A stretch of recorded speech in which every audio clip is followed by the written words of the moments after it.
Crime ഫയലിലേക്ക് സ്വാഗതം.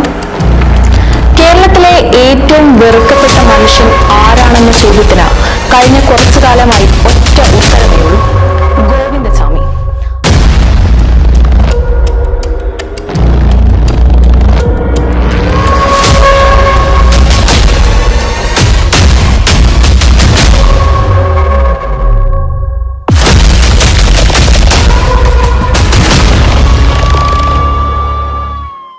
പേര് തന്നെ സ്വയം ഒരു തെറിവാക്കായി മാറിയിരിക്കുന്നു. 2011 ഫെബ്രുവരി 1 വള്ളത്തോൾ നഗർ റെയിൽവേ സ്റ്റേഷന് സമീപത്തെ ട്രാക്കിൽ സൗമ്യ എന്ന ഒരു കുടുംബത്തിന്റെ വെളിച്ചമായിരുന്ന 23-കാരിയെ ബലാത്സംഗം ചെയ്തു കൊന്ന ഒരു നികൃഷ്ട ജീവി അതീവ സുരക്ഷയുള്ള കണ്ണൂർ സെൻട്രൽ ജയിലിൽ നിന്ന് രക്ഷപ്പെട്ടുവെന്നുള്ള വാർത്ത കഴിഞ്ഞ ദിവസങ്ങളിൽ നമ്മൾ കേട്ടിരുന്നു. ഇന്ന് കേരളത്തെ തേടിയത് അങ്ങനെ ഒരു വാർത്തയായിരുന്നു. ഇടത് കൈപ്പടമില്ലാത്ത കുശഗാത്രനായ ഒരു മനുഷ്യനാണ് ആകാശപ്പൊക്കമുള്ള 2 കൂറ്റൻ മതിലുകളിലൂടെ തുണി കെട്ടി കയറാക്കി സിനിമകളെ പോലും അമ്പരിപ്പിക്കുന്ന രീതിയിൽ രക്ഷപ്പെട്ടത്. ജയിൽ ചാടി മണിക്കൂറുകൾക്കുള്ളിൽ ഗോവിന്ദചാമി പിടിയിലായി എങ്കിലും അയാൾ സൃഷ്ടിച്ച ഭീതി ഇതുവരെ മാറിയിട്ടില്ല. യാതൊരു കുറ്റബോധവുമില്ലാത്ത, ആരെയും കൂസലില്ലാത്ത, പാതി ചതഞ്ഞറിഞ്ഞ ശരീരത്തെ പോലും മാനഭംഗപ്പെടുത്താൻ കഴിയുന്ന ഒരു സൈക്കോ ക്രിമിനൽ. തമിഴ്നാട്ടിലെ ഒരു സാധാരണ കുടുംബത്തിൽ ജനിച്ച അയാൾ എങ്ങനെ ഇത്രയും വലിയ ക്രിമിനലായി? അതൊരു അസാധാരണ കഥയാണ്.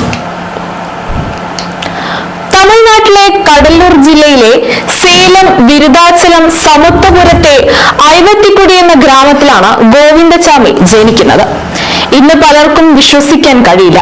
ഇന്ത്യൻ ആർമിയിലെ ഒരു സൈനികനായിരുന്നു ഗോവിന്ദചാമിയുടെ പിതാവ്. ഗോവിന്ദസ്വാമി എന്ന ഇവന്റെ യഥാർത്ഥ പേര് എന്നും തമിഴ് മാധ്യമങ്ങൾ ജർമ്മനാട്ടിൽ അന്വേഷണം നടത്തി പറയുന്നുണ്ട്. ഗോവിന്ദസ്വാമിക്ക് ഒരു സഹോദരനുമുണ്ട്. പിതാവ് സൈനികനായിരുന്നുവെങ്കിലും അങ്ങേയറ്റം ടോക്സിക് ആയ ഒരു ബാല്യമായിരുന്നു അവരുടേത്. സൈന്യത്തിൽ നിന്ന് വിരമിച്ച ശേഷം അച്ഛൻ കടുത്ത മദ്യപാനിയായി മാറി. കുടുംബത്തിന്റെ പൂർവിക സ്വത്ത് വിറ്റുതുളച്ചു.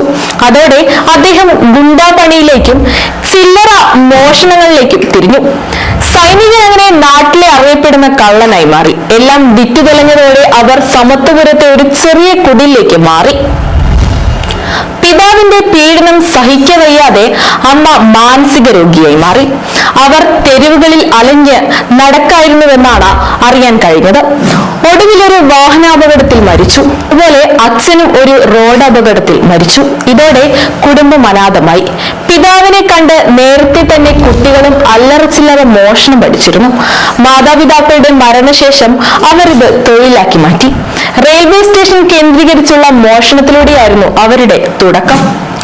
മാതാപിതാക്കൾ 2 പേരും മരിച്ചതോടെ സ്കൂളുകളിൽ പോലും പോവാതെ ഗോവിന്ദസ്വാമിയും ചേട്ടനും ക്രിമിനൽ പ്രവർത്തനങ്ങളിലേക്ക് തിരിഞ്ഞു.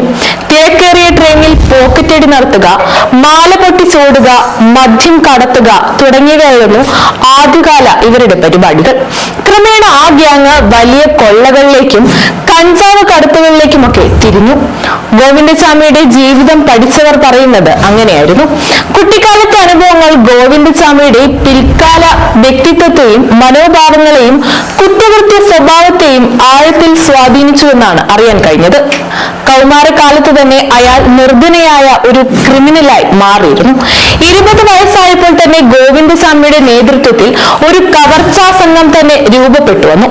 സേലം, ഈ റോഡ്, കടലൂർ, തിരുവള്ളൂർ, താമ്പരം എന്നിവിടങ്ങളിലൊക്കെ അവർ തീവണ്ടി കവർച്ചകൾ നടത്തി. മിക്കയിടത്തും യാചകന്റെ വേഷത്തിലെത്തിയാണ് മോഷണം നടക്കുന്നത്. ബ്ലേഡ് മാത്രം കയ്യിൽ കൊടുത്ത് കുട്ടികളെ അടക്കം ട്രെയിനിലേക്ക് ഇറക്കിവിട്ട് വൻ തുക സമ്പാദിക്കുന്നവരാണ് ഇവരെന്നാണ് ഇപ്പോൾ കിട്ടുന്ന റിപ്പോർട്ടുകൾ.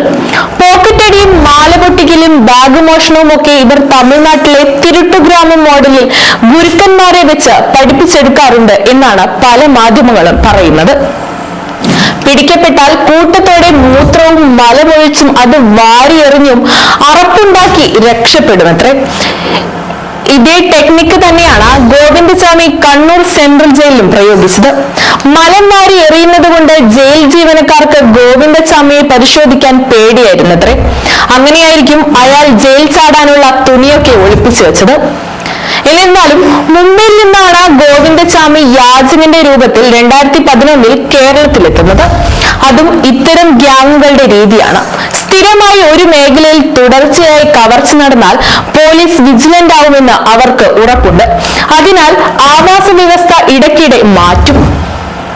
പണ്ട് സേലത്ത് ജയിൽമേറ്റ് ആയിരുന്ന ഒരു ക്രിമിനലിനെ ഗോവിന്ദസ്വാമി ഇടയ്ക്ക് കണ്ടിരുന്നു. അയാളാണ് മുംബൈയിൽ നിന്ന് കേരളത്തിലേക്ക് കൊണ്ടുവന്നത്. തുടർന്ന് പാലക്കാട്, എറണാകുളം 20ഓളം മോഷണങ്ങൾ ഇവർ നടത്തി. സംഭവ ദിവസം ഷൊർണൂർ പാസഞ്ചറിലും ഈ സുഹൃത്ത് ഉണ്ടായിരുന്നത്രേ. അമ്മയെ അന്വേഷിക്കാനെന്ന വ്യാജേനയാണ് ഗോവിന്ദസ്വാമി കമ്പാർട്ട്മെന്റിൽ നിരീക്ഷണം നടത്തുക. തുടർന്ന് ഒത്തുകിട്ടിയാൽ കവർച്ച നടത്തി ഞൊടിയിടയിൽ രക്ഷപ്പെടും. സൗമ്യയുടെ പ്രതികൾക്കായി പോലീസ് നാട് മുഴുവൻ ഓടുമ്പോൾ ഒലവക്കോട്ടെ RPF ലോക്കപ്പിൽ സുഖമായി ഇറങ്ങുകയായിരുന്നു ഗോവിന്ദസ്വാമി എന്ന വ്യക്തി. ചെന്നൈ മെയിലിൽ ടിക്കറ്റ് ഇല്ലാതെ വന്ന ഇയാളെ പിച്ചക്കാരനാണെന്നാണ് RPF കരുതിയത്. ഒരു കൈപ്പത്തി ഇല്ലാത്തതും വലിയ രീതിയിൽ ഗോവിന്ദസ്വാമിക്ക് ഗുണം ചെയ്തു. അത് വെച്ചാണ് അയാൾ സഹതാപം തേടുന്നത്. സൗമ്യയെ ഉപദ്രവിക്കുന്നതിനിടെ സമീപവാസി വരുന്നത് കൊണ്ടാണ് ഗോവിന്ദസ്വാമി രക്ഷപ്പെട്ടത്. ഇതിനിടെ അയാൾ നാട്ടുകാരുടെ കയ്യിൽപ്പെട്ടു. അപ്പോൾ ഈ ഒറ്റ കൈ കാട്ടിയും ദൈന്യത അനുഭവിച്ചാണ് അയാൾ രക്ഷപ്പെട്ടത്. ഇപ്പോൾ ഇതേ ഒറ്റ കൈയുമായി അയാൾ ജയിൽ ചാടുന്നു. അവിടുന്ന് ബസ്സിൽ തൃശൂർക്കും പിന്നെ പാലക്കാട്ടേക്കും പോയ ചാമി കാര്യമറിയാതെ RPF വലയിൽ പെടുകയായിരുന്നു. പിടിയിലാവുമ്പോൾ 30 വയസ്സ് മാത്രമായിരുന്നു ഗോവിന്ദസ്വാമിയുടെ പ്രായം. മതം മാറി ചാർലിയായോ?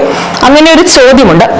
ഗോവിന്ദസ്വാമി ക്രിസ്തു മതത്തിലേക്ക് മതം മാറിയോ എന്ന കാര്യത്തിലും തെളിവുകളില്ല. പോലീസ് അറസ്റ്റ് ചെയ്യുമ്പോൾ ഇയാൾ പറഞ്ഞിരുന്ന പേര് ചാർലി തോമസ് എന്നായിരുന്നു.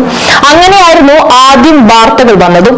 തമിഴ്നാട് പോലീസ് റെക്കോർഡ് പ്രകാരം ഇയാൾ പല പേരുകളിലായിരുന്നു അറിയപ്പെട്ടത്.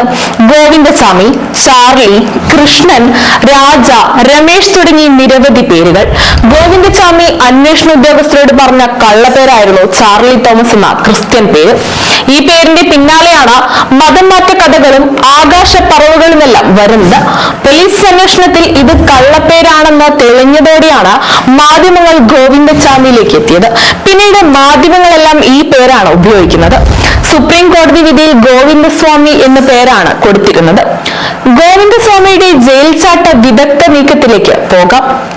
10ാം ബ്ലോക്കിലെ സെല്ലിലെ ഇരുമ്പ് കമ്പികൾ താൻ നിർമ്മിച്ച ഉപകരണം ഉപയോഗിച്ച് മുറിച്ച് പുറത്തേക്ക് കടന്നു. 1000-ലധികം തടവുകാർ കഴിയുന്ന ഈ അതിസുരക്ഷാ ജയിലിൽ നിന്ന് അദ്ദേഹം പുറത്തേക്ക് പോകുന്നത് CCTV ദൃശ്യങ്ങളിൽ പകർത്തപ്പെട്ടിട്ടുണ്ട്. രാവിലെ സെൽ പരിശോധനയ്ക്കിടെയാണ് രക്ഷപ്പെട്ടത്. കുപ്രസിദ്ധ കുറ്റവാളി ഗോവിന്ദസ്വാമിയെ കണ്ണൂർ സെൻട്രൽ ജയിലിൽ നിന്ന് വിയ്യൂർ സെൻട്രൽ ജയിലിൽ എത്തിച്ചു. കനത്ത സുരക്ഷയിലാണ് വിയ്യൂരിൽ എത്തിച്ചത്. കണ്ണൂരിൽ നിന്ന് ജയിൽ ചാടിയതിന്റെ പശ്ചാത്തലത്തിലാണ് വിയ്യൂരിലേക്ക് മാറ്റിയത്. വിയ്യൂരിൽ ഏകാന്ത സെല്ലിലാണ് പാർപ്പിക്കുക. വിയ്യൂരിൽ നിലവിൽ 125 കൊടും കുറ്റവാളികൾ മാത്രമാണ് ഇപ്പോൾ ഉള്ളത്. 4.2 മീറ്ററാണ് സെല്ലിന്റെ ഉയരം. ഫാനും കട്ടിലും CCTV ക്യാമറകളും സജ്ജമാണ്. സെല്ലിലുള്ളവർക്ക് പരസ്പരം കാണാനോ സംസാരിക്കാനോ സാധിക്കില്ല. ഭക്ഷണം കഴിക്കാൻ പോലും സെല്ലിന് പുറത്തേക്ക് ഇറക്കില്ല. സെല്ലിൽ ഇരുന്നു കൊണ്ട് തന്നെ കഴിക്കണം.